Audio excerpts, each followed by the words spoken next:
ఏదైతే ఇప్పుడు present ticket rates ఉన్నాయో అందులో కూడా ఒక జీవో, చిన్న హిడెన్ జీవో ఒకటి ఉంది, మ్యాక్సిమం అప్ టు 295 దాకా వెళ్ళొచ్చు అనేది ఒకటి. బట్ అన్ని సినిమాలకు కూడా అది మ్యాక్సిమం తీసుకుంటున్నారు తప్పితే ఈ 150 నామినల్ ఏదైతుందో అది అసలు ఎవరు ఆప్ట్ కూడా చేయట్లేదు ఆప్షన్ అది.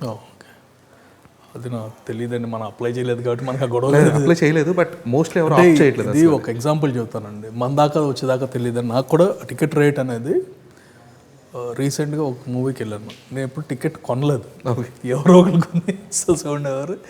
ఎందుకు వెళ్ళే ఫ్రెండ్స్తో పాటు నేను వెళ్ళి చూస్తే నలుగురికి తీసుకున్నాము, 120 అయింది. ఏంటి ఇంత అయింది అనేది గబుక్కరే, అంటే 100 రూపాయలు దాటి సరిపోవట్లేదు కదా అని $100 అయితే దాన్ని పక్కనాడన్నాడు, మీ సినిమాకి 40 పెట్టేవాడు.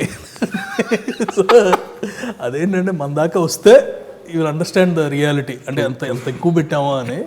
బట్ ఆ క్రేజ్ ఉన్నప్పుడు వెళ్ళిపోతారండి. సో ఆ క్రేజ్ తీసుకురావాలి, అలాగని డోంట్ ఓవర్ ఎగ్జాక్రేట్ థింగ్స్. ఇప్పుడు కంటెంట్ లేని దానికి డబుల్ చేసేస్తే తప్పు అవుతుంది. ట్రూ.